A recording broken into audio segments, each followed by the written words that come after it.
హరి ఓం. శ్రీ శ్యామలా దండకం. అమ్మవారి యొక్క శిరస్సు నుంచి పాదముల వరకు గల అమ్మను వర్ణిస్తూ మంత్రశక్తి స్వరూపిణి స్వరూపము, మంత్రము, యంత్రములో ఉన్న పరివార దేవతలు కూడా ఇక్కడ చెప్పబడుతూ ఉన్నారు. శ్యామలా విద్యను అంతటినీ కూడా అందించారు కాళిదాసుల వారు. ఒక చదువురాని మూర్ఖునిగా ఉన్న ఆయన కాళికా అమ్మవారి ఆలయానికి వెళ్ళి ఆ తల్లిని వేడుకోగా ఆ తల్లి అతనిని అనుగ్రహించి అతనికి ఉన్న 7 జన్మల దరిద్రాన్ని, పాపాన్ని ప్రక్షాళన చేసి విద్యను ఇవ్వగా వెంటనే తాను దర్శించిన ఆ తల్లి యొక్క విద్యాస్వరూపం శ్రీ శ్యామలాదేవిపై దండకం రచించి పాడారు. ఆయన దాసత్వంచే తరించినాడు కావున కాళిదాసుగా విఖ్యాతి చెందారు. పరమేశ్వరుడు సృష్టి చేయడానికి సంకల్పం చేయగానే ఉద్భవించినది లలితాదేవి. శ్రీ లలిత సహస్రనామంలో కూడా ఇచ్ఛాశక్తి, జ్ఞానశక్తి, క్రియాశక్తి స్వరూపిణి అనే నామాన్ని మనం చూస్తాము. ఇందులో ఉన్న జ్ఞానశక్తి సారస్వత స్వరూపము శ్రీ శ్యామలాదేవి. మాతంగి స్వరూపమే శ్యామలాదేవి.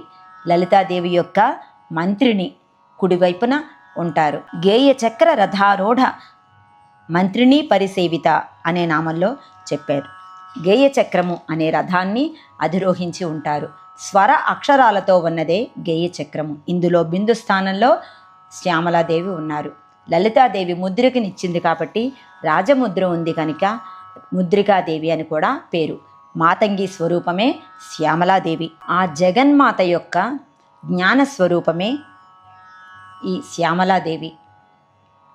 మాణిక్యములు పొదిగిన వీణను లాలనగా మృదువుగా వాయిస్తూ మదాలసాం ఆనందపు మత్తులో మునిగి ఉన్న తల్లి మాహేంద్ర నీలద్యుతిమణి, మహేంద్రస్య నీల, ఇంద్రనీలమణి వంటి శరీర కాంతి కలిగినది. మాతంగ కన్యాం మనసా స్మరామి అంటూ స్మరించారు శ్రీ కాళిదాసుల వారు. అమ్మవారు జ్ఞానాన్ని అనుగ్రహించడానికి శ్యామలాదేవిగా దేశిక రూపము గురు రూపంగా ఆవిర్భవించింది. స్వర అక్షరాలతో ఉన్నదే గేయ చక్రం. ఇందులో బిందు స్థానంలో శ్యామలాదేవి ఉన్నది. ఈ శ్యామలాదేవి యొక్క దండకం చదివితే ఆ ప్రకంపనలకు, ఆ శబ్ద ప్రకంపనలకు కొన్ని పదుల సంఖ్యలో ప్రాణాయామాలు చేసిన ఫలితం లభిస్తుంది, ఆరోగ్యం చేకూరుతుంది. శ్రద్ధగా వింటున్న వారికి కూడా ఆ శబ్దంతో పాటుగా లయించిన ఊపిరితో వారికి కూడా ఆరోగ్యం చేకూరుతుంది అని పరిశోధనలో వెల్లడైనది. ఇలా తప్పులు లేకుండా చదివేది వినాలి. మాణిక్య వీణాముపలాలయంతీం మదాలసాన్ మంజుల వాగ్విలాసాం మాహేంద్ర నీలద్యుతి కోమలాంగీ మాతంగ కన్యాం మనసా స్మరామి. చతుర్భుజే చంద్రకళావతంసే కుచోన్నతే కుంకుమరాగశోణే పుండ్రేక్షుపాశాంకుశ పుష్పబాణహస్తే నమస్తే జగదేకమాతః. మాతా మరకతశ్యామా మాతంగి మధుశాలిని కుర్యాత్ కటాక్షం కళ్యాణి కదంబవనవాసిని. జయ మాతంగతనయే జయ నీలోత్పలద్యుతే జయ సంగీత రసికే జయ లీలాసుఖప్రియే. జయ జనని సుధా సముద్రాంతరుద్యన్మణిద్వీప సంరూఢ బిల్వాటవీ మధ్య కల్పద్రుమా కల్పకాదంబ కాంతారవాస ప్రియే కృత్తివాస ప్రియే. సాదరారబ్ధ సంగీత సంభావనా సంభ్రమాలోల నీపస్రగబద్ధ చూళీసనాధత్రికే సానుమత్పుత్రికే. శేఖరీభూత సీతాంశురేఖామయూఖావళీబద్ధ సుస్నిగ్ధ నీలాలక శ్రేణి శృంగారితే లోక సంభావితే. కామలీలాధను సన్నిభ్రూలతా పుష్ప సందేహ కృచ్చారు గోరోచనా పంక కేళీలలామాభిరామే సురామే రమే. प्रोल्लसद्वालिका मौक्तिकश्रेणिका चन्द्रिका मण्डलोद्भासि गण्डस्थलन्यस्तकस्तूरिका पत्र रेखा समुद्भूत सौरभ्य सम्भ्रान्त भृङ्गाङ्गना गीत सान्द्री भवन्मन्द्रतन्त्रीस्वरे भास्वरे वल्लकी वादन प्रक्रिया लोलताळी दलाबद्धताटङ्क भूषा विशेषान्विते सिद्ध सम्मानिते दिव्यहाला मदोद्वेलकेलालसच्चक्षुरान्दोलन श्रीसमाक्षिप्तकर्णैक नीलोत्पले निर्मले पूरिताशेषलोकाभिवाञ्छाफले श्रीफले स्वेदबिन्दुलसत्फललावण्यनिष्यन्द सन्दोह सन्देहकृन्नासिका मौक्तिके सर्वमन्त्रात्मिके कुन्दमन्दस्मितोदारवक्त्रस्फुरत्पूग कर्पूरताम्बूलखण्डोत्करे श्रीकरे कुन्दपुष्पद्युतिस्निग्धदन्तावळी निर्मलालोलकल्लोल सम्मेलनस्मेर शोणाधरे चारुवीणाधरे सुललित नवयौवनारम्भ चन्द्रोदयोद्वेल लावण्य दुग्धार्णवाविर्भवत्कम्बु बिब्बोकहृत्कन्धरे मन्धरे बन्धुरच्छन्न वीरादिभूषा समुद्योत मानानवद्यांगशोभे शुभे रत्नकेयूररश्मिच्छटा पल्लव प्रोल्लस दोर्लताराजिते योगिभिः पूजिते विश्वदिङ्मण्डलव्यापि माणिक्य तेजस्फुरत्कङ्कणालङ्कृते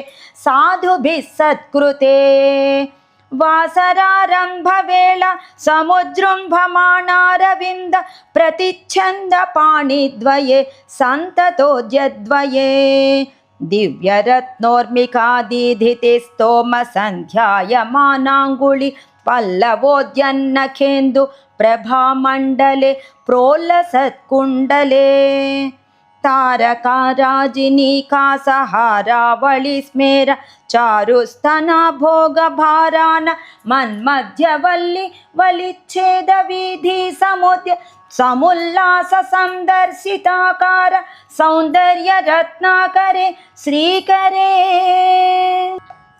हेमकुम्भोपमोत्तुङ्गवक्षोजभारावनम्रे त्रिलोकावनम्रे लसद्वृत्तगम्भीरनाभिसरित्तीरशैवाल शङ्काकरश्याम रोमावळीभूषणे मञ्जुसम्भाषणे चारुसिञ्जित्कटिसूत्रनिर्भत्सितानङ्गलीला धनुस्सिञ्जिनीडम्बरे दिव्यरत्नाम्बरे पद्मरागोल्लसन्मेखला भास्वरश्रोणि शोभाजितस्वर्णभूभृत्तले चन्द्रिका शीतले विकसितनवकिंसुका ताम्र दिव्यांशुकच्छन्न चारूरुशोभा पराभूत सिन्दूरसोणायमानेन्द्रमातङ्गहस्तार्गले श्यामले कोमलस्निग्धनीलोत्पलोत्पादितानङ्ग तूणीरशङ्काकरो दारजङ्घालते चारुलीलागते नम्रदिक्पालसीमन्तिनी कुन्तलस्निग्धनीलप्रभाकञ्जसञ्जात दूर्वाङ्कुरा शङ्खसारङ्गसंयोग रिङ्खन्नखेन्दुज्ज्वले प्रोज्ज्वले देवि देवेश दैत्येश यक्षेश भूतेश वागीश कोणेश वाय्वग्निमाणिक्य संघृष्ट कोटीरबालाप्तपोद्दामलाक्षारसारुण्य लक्ष्मी गृहीताङ्घ्रिपद्मद्वये अद्वये सुरुचिर नवरत्नपीठस्थिते सुस्थिते शङ्खपद्मद्वयोपाश्रिते आश्रिते देवी दुर्गा वटुक्षेत्रपालैर्युते मत्तमातङ्गकन्या समूहान्विते भैरवैरष्टभिर्वेष्टिते देवी वामादिभिः संसृते लक्ष्म्यादिशक्त्यष्टका सेविते भैरवी संवृते पञ्चबाणेन रत्या च सम्भाविते प्रीतिशक्त्या वसन्तेन च नन्दिते भक्तिभाजां परं श्रेयसे कल्पसे छन्दसा मोजसे भ्राजसे योगिनां मानसे ध्यायसे गीतविद्यादियोगातितृष्णेन कृष्णेन सम्पूज्यसे भक्तिमच्चेतसा वेधसा स्तूयसे विश्वहृद्येन वाद्येन विद्याधरैर्गीयसे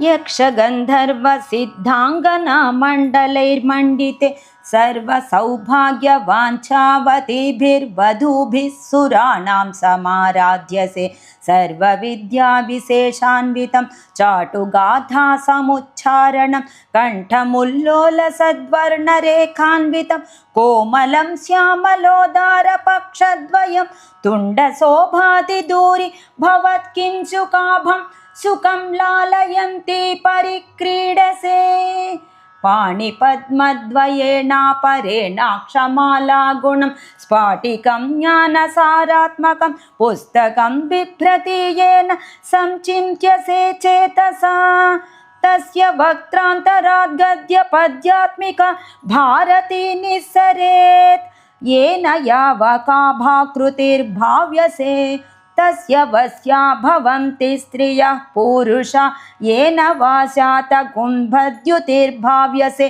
सोऽपि लक्ष्मीसहस्रै परिक्रीडते किं न सिद्ध्येद्वपुश्यामलं कोमलं चन्द्रचूडान्वितं तावकं ध्यायतस्तस्य लीलासरो वारिधि तस्य केळीवनं नन्दनं तस्य भद्रासनं भूतलं तस्य गीदेवता किङ्करी तस्य चाज्ञाक्षरी श्रीस्वयम् सर्वयन्त्रात्मिके सर्वमन्त्रात्मिके सर्वतन्त्रात्मिके सर्वमुद्रात्मिके सर्वशक्त्यात्मिके सर्वचक्रात्मिके सर्ववर्णात्मिके सर्वरूपे जगन्मातृके हे जगन्मातृके पाहि मां देवी तुभ्यं नमो देवी तुभ्यं नमो देवी तुभ्यं नमः।